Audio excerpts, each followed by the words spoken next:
So thank you so much for being here. Thank you so much to Crypto Invest Summit for asking me to moderate this panel. I'm actually excited for this panel because I get to talk to some of the top VCs and kind of pick your guys' brain, figure out the best route of action. So if we do have time at the end of the panel, I'm going to go ahead and take questions from the audience. So first and foremost, I'd like to have all of you introduce yourselves, give me a summary of what you guys do, and also tell me where you're based out of. Okay. Testing 1, 2, 3. Hey you all, this is Jenny Ta. I am an angel investor, VC. I exited twice, self-made millionaire when I was 25. I'm on my third company, which is a tech company, and my fourth company is VC Network, which you see it on the brochure, .ceo. So my VC Network company has over 500,000 investors in the database, from angel, VCs, you name it. So I brought the first 100 names of investors who are very active in investing in this space today. So after our panel, you meet me outside. During the panel, if you can tweet anything, okay, I will give you 3 names on my list so you can connect with them. If you want to tag me, and of course they can give your tag, mine is sort of like CZ Binance. So mine is JQT_coinlink, COINLINKED. That's my third company, it's the tech company. I think you deserve 5 investors if you can. 5? That's 3. Let them work harder. 3 first. So if you tweet anything, show me the tweet, you got 3. That's all for me. Thank you so much. The power of crypto Twitter, you guys, live in action right here. Getting you guys used to it, crypto Twitter. Go ahead, Luz. Okay, so my name is Luz Adell. I'm angel investor. I'm also managing partner at B-Booster Ventures. We are a venture capital firm based in Valencia, Spain, and we are mainly focused on supporting and investing in European technological companies. We are focusing on early stage companies, so if you are looking for funds, please contact with us. For me, it's a great opportunity to be here to understand how this ecosystem works and have a bridge between Europe and US. Thank you very much. I'm Jeffrey Sweeney, Chairman and CEO of US Capital Global. We're a regulated broker-dealer here in San Francisco, and we also have offices in London. We manage, we're also SEC registered asset manager. We manage about $1 billion under management between wealth management division and our fund management division. And so what we do is we manage assets, and then we have a broker-dealer for raising capital and doing syndications for raising capital for companies. Primarily institutional investors we deal with, and been doing that maybe 20 years now. Okay. So do you mainly do crypto projects now, or is it tech, or anything else? What do you guys specialize in? Guess I'll start with me first. I'm kind of like Jack Dorsey, how he runs Square and Twitter at the same time. I kind of feel proud when I said that. So because I run my tech company, which is CoinLink, it has not launched yet. It will soon launch. So of course that's going to be in the arena of blockchain and cryptocurrency. I don't want to say too much about that. It's going to ruin the surprise when I launch, right? And then on the VC side, VCNetwork.co, I help connect startups, not just in this space, but startups overall. I mentor, founders and CEOs. I believe I have a couple of my mentees here. They know I'm kind of fun. So that's what I do for now. And so we look for special projects and we connect them with investors, or we connect the team with other resources that you may need, like tech or developers or co-founder, et cetera. So that's kind of like my 24-hour, 7 days a week that I do. So you do everything from tech to crypto to other things, other projects as well? Yeah, I also advise a lot of my mentees when it comes to legal, because again, I've exited twice. I founded 2 broker-dealers, just like Jeff, so I know about the FINRA industry very, very well. Those who follow me on Twitter would know that I tweet quite a bit when it comes to SEC and FINRA, because I founded 2 broker-dealers from the ground up.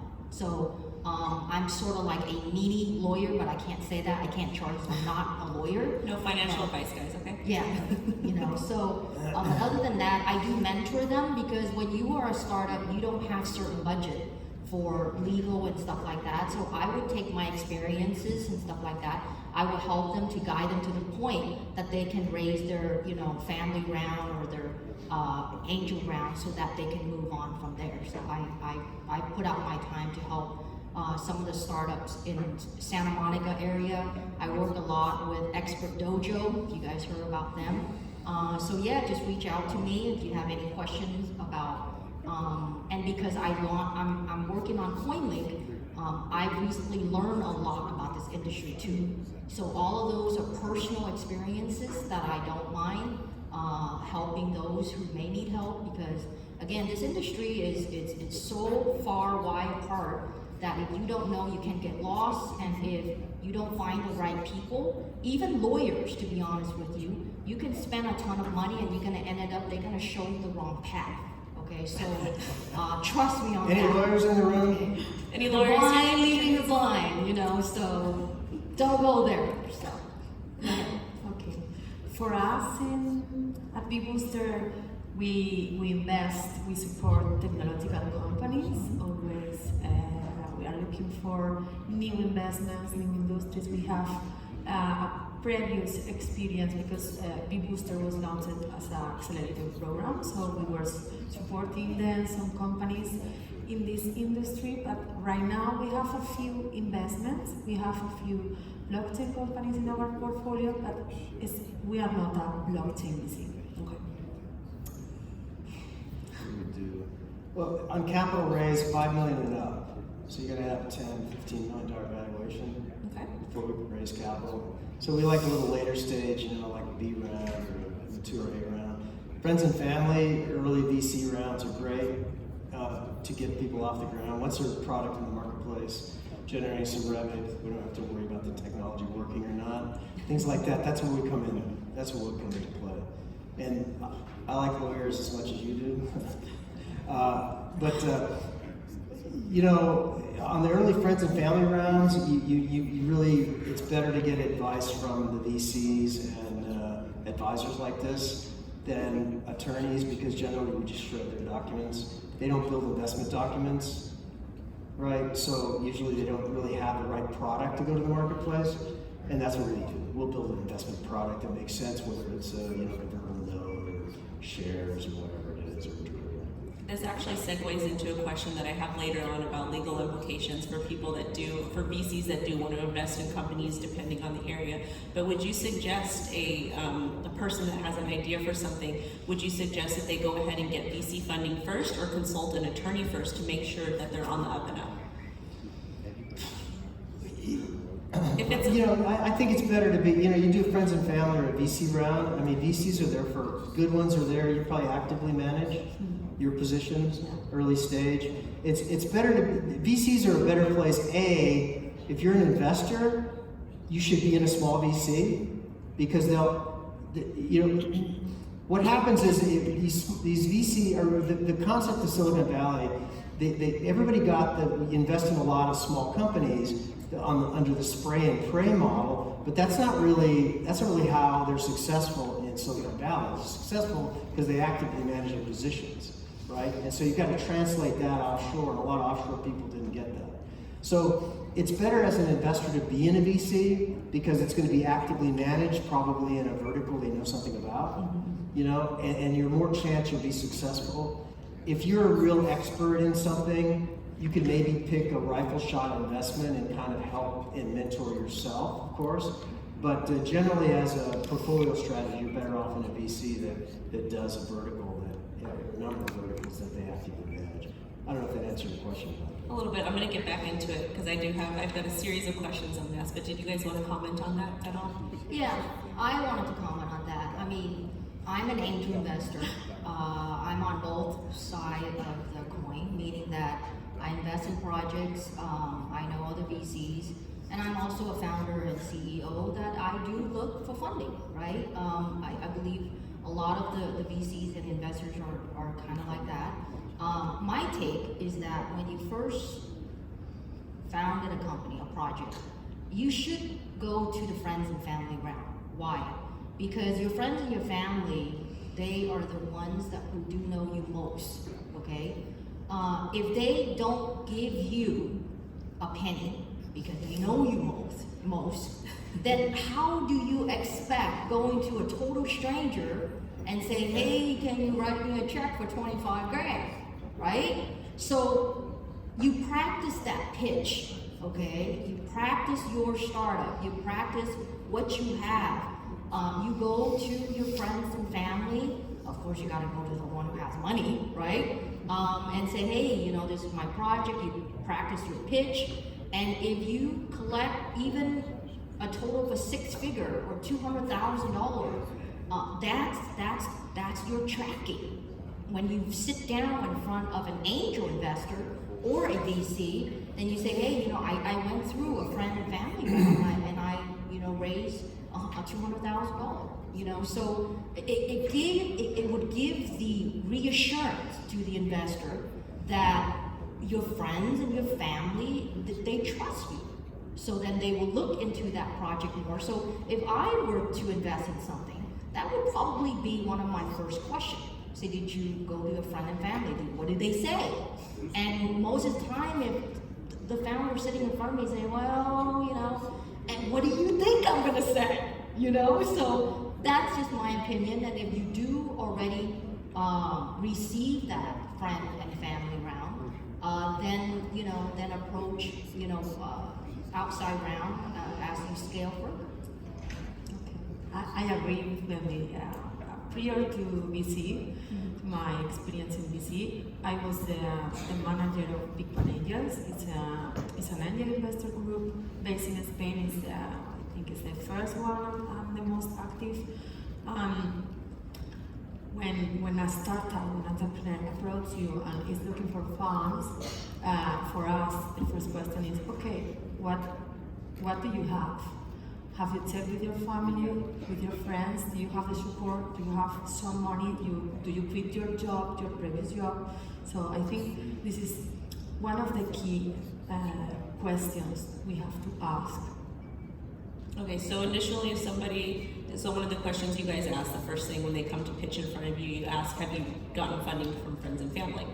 What if somebody doesn't have a lot of family, or let's say they don't have friends or family? I don't have family with money, right? Yeah. But I think, look, I have a different take on that. There's been a kind of a mini explosion of very small VCs, right? Okay. 10 million under management, 5 million under management, right? Or even accelerators, things like that. That's a great place to start because they can be your kind of new best friend. Right? And so you get into accelerator or something like that where they give you 25, 50K, get things kind of kicked off, give you a little bit of structure on how to raise additional money, what kind of dilution you should do, what form of the docs. Those are really popular now. They're getting more so. So these like small VCs to get things going, small, not very close friends and family, right? That's a great place to start. And then you start working your way up the food chain. But the attorney is not the place to start. Okay. So, but let's say somebody doesn't have friends or family with money, how do they go about finding an accelerator to help them get funding? What do you guys recommend for that? Or resources that you recommend for that? Well, go ahead. Google. Oh, Google. I mean, look, there's a lot of them around. There's a lot of small VCs and things like that, and accelerators, in San Francisco. Every community now is working on that, And I think that's a really grassroots kind of way. Plus, you're usually in an environment where there's other synergies between other founders and things like that. And so I think that's a great resource that's really developed a lot in the last few years. My take on that is that if you don't have friends and family and you have to go outsource, of course Google is one of them. But here's the key point in terms of raising capital. I'm gonna say a word, and if you guys don't like it, that would just block your ear, okay? And that word is, if you are fucking on fire, your startup. Should I repeat that again? Tweet, right? Whoever's tweet. If you are fucking on fire, the VCs will do the selling to you. Should I repeat that? But if you suck, okay, you got to suck up to whoever you find on Twitter or Google. So you have to know which side of that coin are you gonna be at, okay? So whoever tweet that out, you're gonna get 5 names from me, okay?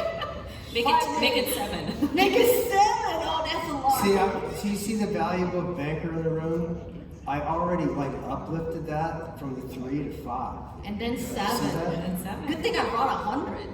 These are 100 most active investors today in this space, so you'll be good. All right, so this brings me to my next question. So you obviously need to have a very strong pitch when you're going to pitch to friends, to family, to accelerators, and if they are lucky enough to get into a room in front of you guys. So what type of etiquette does someone need to have when pitching to a VC?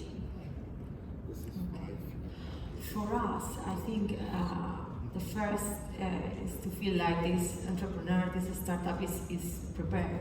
So we need to understand the activity, the business model, and also to feel like, okay, if I'm a biotech company, I do some research and I approach to biotech-friendly investors, because sometimes you feel like, okay, I'm losing my time. This is not the type of investment I'm doing. So I think you need to prepare to look for the right connections, to be referred from, I don't know, another entrepreneur, another investors. So we really appreciate that, because it's like the first step, and then we go into the economics, we go into the technical issues, and then we together we analyze all the information, and it's also a question of feeling. You need to connect with this CEO, with this team, and feel like, okay, they are going to go for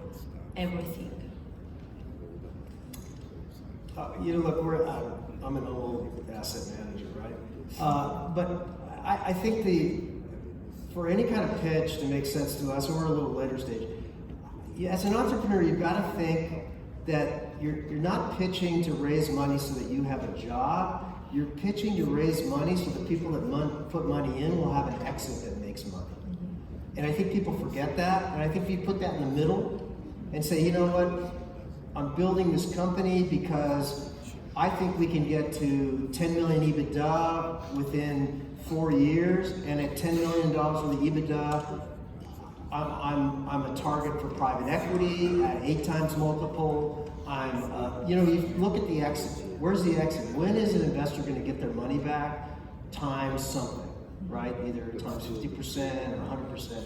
And I think if you think that way, and you're thinking more towards the exit and why we can get there, and then you kind of work back from there and says, this is how I think I can get to 10 million EBITDA, and because this and that. And then here's the kind of buyer: strategic, or a private equity company, or usually those are the two prominent exits. Rarely is there an IPO. Or there may be maybe there's a secondary marketplace, like you may become a half unicorn, and there might be a secondary market in your securities. But I think work from the investor's point of view back, I think might be a good idea. So in terms of pitching, I've been on panels, I've been at events where I'm a judge, and I've seen and I've witnessed, who knows, countless, hundreds, thousands of pitches, elevator pitches, this pitch, that pitch. If I were to give you one advice,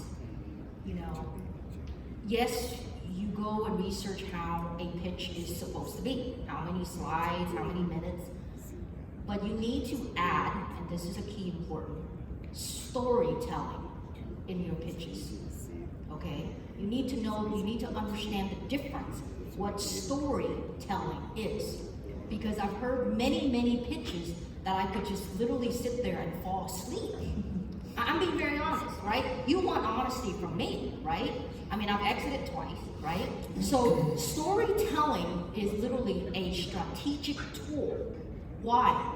Because it hits the person emotionally, okay? So they say that a CEO does this, and that, okay? But you know what's the number one key of the CEO is? Sales. If a CEO does not know how to sell, you need to step down and hire somebody else to be that CEO.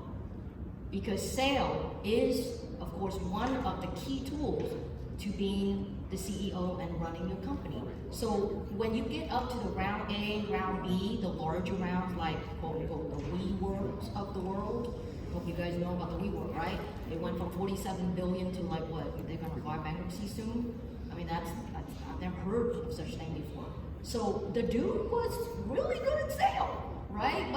But make sure what you sell, you have backups for it, because eventually it's gonna catch up to you that you're literally selling something that you don't have, or it's stuck, okay? So that's my thing, you know, Google or learn about pitches, but also learn, hey, you know, Jenny taught say something about storytelling. So you practice that pitch in form of a story, so you can hit the person, the investor, right emotionally in their heart. Because if you do it right, that's when they will pull out their checkbook and they will write you a check. That's another tool. All right, so that is on how to get funding. So when people are pitching to you guys, I'm sure you guys get pitched a lot of stuff. And in crypto, we are still a brand new industry. We are still growing, and there is some nefarious characters in the space. What sticks out to you guys as a scam? What are some red flags when you guys are listening to somebody pitch? You're like, no, this is not a legitimate project. Well, look, we're a regulated entity, right? So if, like I was thinking the other day, I mean, look at Silk Road. Think about that. If you're trying to build a product, that like maps or works around regulation, I'm not interested. Okay. You know, I mean, look at Silk Road guy was put away for life in prison, right?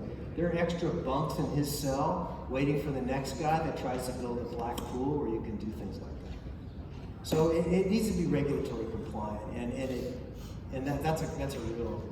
If it looks a little like trying to work around, whether it's trying to get non-qualified investors into a deal that would need qualified investors, or it's not really a fully legal activity, or the offering's not, you know, it's an ICO or some other nonsense, you know, that's a red flag. So any ICO that comes up and pitches to you, you're telling them no. You know, like I talked to a gal the other day from London on the plane back, and like she did an ICO, a $20 million ICO. It was one of the rare cases where they actually built a company around it. They isolated a sector of their company, their token trades, their coin trades. It was like almost interesting. Okay. It was so close to legitimate. But she did a really good job. But it's not really like that. Mostly these were scams, you know, and they were like securities, but not securities. But she did have a coin that had some traction. Okay. But anyway, I'm not. We sell securities. We build investment products that are securities. The regulations are there for a reason, and a really good reason to protect investors. Angel investors, on the other hand, they're sophisticated investors, right? So they're allowed to do a lot of things with companies. But when you're really pushing to move a sophisticated product to retail investors, that's a complete red flag. Okay. Does anyone else want to comment on that? For us, I think it doesn't matter if we are talking about blockchain or AI. It doesn't matter. We need to understand the technology. We need to understand we are solving a problem. What is the market size? So for us, it's the same. It doesn't matter what we are talking about. in matters of industry. For me, on the perspective of the person who's writing the check, okay, small, big, in a fund or an angel investor, I'm sure you guys heard the phrase, cash is king. Then again, if you're on crypto Twitter, they hate fiat, so it's all Bitcoin. Bitcoin is king, no more cash. But here's the second word, you guys may not hear much, but investors, just like Jeffrey said it earlier, here's that second phrase. Profitability is freedom. Okay? Cash is king to profitability is freedom. Okay? So when you sit in front, there's two paths that you would be in front of an investor who can write you a check. I mean, I've been there, like I mentioned, I'm on both sides of the point. I can get an introduction and I can sit in front of a multi-bazillionaire, one-on-one, okay? And I would have a pitch to that person. Fail or pass, it depends. Each of the investor has a different mind, okay? Or you may be pitching in front of a group of fund. You may be invited into their office, getting into a boardroom. There's 4 or 5 of them there. They give you 5 minutes because they usually book several pitches that same day. Each of them needs to get 5 minutes. Your team comes in or you come in by yourself. You know, you see 4 or 5 people there and boom, you go. I mean, I was at Facebook once, okay, at their headquarters, and I sat with their team on a project that I was doing, okay? So I've been through all of that, okay? So Jeffrey is right. The person who writes the check for you, you know, they're not your boyfriend, your girlfriend, your lover, or whatever it is. They don't look for that stuff. They look for money. If they're gonna write you a check for $100,000, they're gonna ask you, or $1 million, say, Jenny, when am I gonna get my $1 million back? You know, and how much profit? And if you don't have those information ready for them, don't expect a call from them. Because investors, VCs, broker dealers, angels, they all wanted to be rich beyond where they're at right now. Nobody wants to write you a $25,000 check so you can go and have a boat party with your friends, you know. So you gotta have substantial product, company. Make sure you're prepared with all your questions. And when you walk into that pitch, you need to think about them, not you. That I'm pitching to somebody who is, make sure you do research on them too, who is already worth, say, $100 million net worth, and this guy probably wanted to be a $500 million net worth. So I better hit that guy emotionally enough that he will believe me that my product or my company is gonna take him there. So then that's when he's gonna write me a check for $100,000 or $1 million. You have that mentality in your mind, then you're halfway there. Well, so I mean, to your point about you have to kind of know the audience you're in front of and what they're looking for. If it's a strictly economic investor, so you have, you know, you've got your project or your company, right? And it does something. But the audience you're in front of, they may have certain interests, like your VC may be interested in primary consumer-focused things, perhaps, right? Or technology or whatever. Well, your company probably has some of that. If you know your audience, you'll kind of pitch, you'll talk more about the technological aspect of your product because it'll resonate with the investor in front of you. Well, if you're in front of an economic investor, primary economic, a little bit sector agnostic, right? Well, you're going to emphasize kind of the exit multiple and things like that because obviously it will have a good one. So you probably have a lot of interesting things about your company. Know your audience, so you know which aspect of it you should pitch in front of that audience. So my next question is going to be about once you guys write that check, once you guys see that project that you're very excited about, once you guys write that check and money is delivered and budgeted, what's the repayment process? What are these startups? How are they supposed to pay you guys back? How's the contract drafted? What is that process like? Okay. For us, we use convertible notes and also equity. So it depends. the necessity of the startups and also the negotiation. And after the deal is done, for us it's really important to support the business, because this industry is a win-win industry. So if you success, I'm gonna have my profit. So we have a team looking for these startups. Our portfolio management it's really close. So we have many connections. We can offer our expertise. We are members of the Repayment Process network, so this is a bridge for our startups, our portfolio companies, to connect with the other independent VC firms who are in this network, and also with the Draper team. So we need to take care about these companies to really appreciate that they are growing. So essentially, after you guys grant funding, you're kind of there to walk them through that process. You're not like, here's $1 million, you're going to go off on your own, and you'll pay us back on date X, Y, and Z. You guys are actually essentially kind of helping them to build their business and to continue to grow, to kind of safeguard your investment. Yeah, that's right. We don't really we actively look at the companies that we're involved with, but we don't really actively manage, because we don't run VC funds. But I mean, when you look at the investment product for payback, I mean, early stage company, if the valuation is difficult to establish, convertible note is a nice structure, right? Kind of has baked in yield, maybe 6 or 8%, maybe no current pay if it's early stage, and then as the company scales, you put money on the convertible note, then it scales to a point where you can get a good value, you get an interesting valuation, then you might do a conversion to a discounted equity into the deal. So that's kind of a good thing for early stage companies, is the convertible note structure. And then depending on their assets, it may be senior secured. If they don't do well, the convertible note holders may end up owning the company. So that's a pretty nice structure.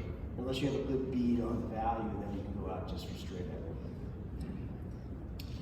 So I've seen many different kind of structures. I recently was a part on an advisory team on a company that raised a friends and family round of about $4.5 million. So that was in like a couple of years ago. And so the company was on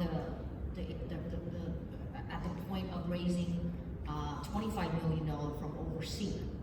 So I believe during the friends and family round, there was some paperwork that wasn't very clean. So the group of the $25 million round wanted to buy out that first friends and family stake. Because usually when the friends and family come in, they tend to own like a bigger chunk of the company.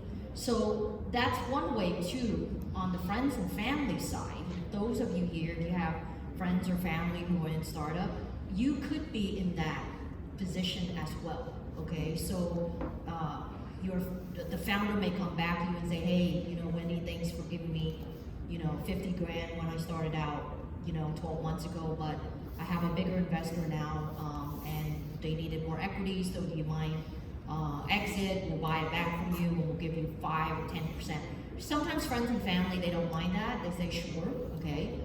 Then there are other rounds that I've seen that the investors, they don't like an exit, but they like you to keep growing and scaling so the entire company can be acquired by a private equity firm or go public, because they really wanted, a big mega, profitability when they wait. Because the longer you wait, and if the company is growing well, 5 or 6 years later, your $1 million could be $50 million if you go IPO or etc.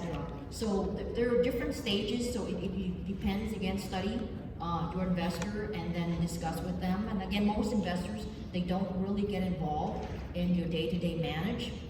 Personally, like for me, if I'm ready to write a check for a company, say $1 million, depending on the founder or CEO of that company, I may request to break my check down into, say, 3 or 4 times. I may give $250,000 first, tell me what you're gonna do with that. Let me see if you're gonna scale with that, and then another. Because there are many of them, many founders that when they receive a big check like that, they don't know what the fuck to do with them. And then I might add some on. There are some prominent trends happening in the VC market now. We're kind of incubator VCs. Well, they'll kind of incubate these guys up a little bit. So you got to look around for these incubator VCs that write smaller, 150,000, something like that. They'll incubate up, and then when it reaches a kind of a VC, maybe even your level, they'll want to clean up the cap chart, meaning they'll cash out the early guys at some kind of a multiple or be a multiple or maybe a premium, right? To clean up the cap chart and then take a more dominant role to take the company to the next level. There's a real trend that way of these kind of early, smaller checks, and then those guys expect to be taken out in about a year by a VC. That's a real prominent trend. So again, look around and find those guys that are doing incubator type rounds if you're really early stage or a little later VC round. And one minor add to what I was just saying, like they don't know what they do with the money. Keep in mind, founders, if you F up that money, don't expect to get another $1 million down the road. So don't think that, oh, I just got $1 million, let's go to Miami and party, right? You can do whatever you want because the VCs are not going to manage you. But if you burn that money in a stupidity way, don't expect to come back and ask for that next $1 million because you might as well just shut down your shop and just go away. Well, true, but I mean, look, if you're going to do a real raise like we would run, I mean, there's like a uses of proceeds are part of the offering docs, right?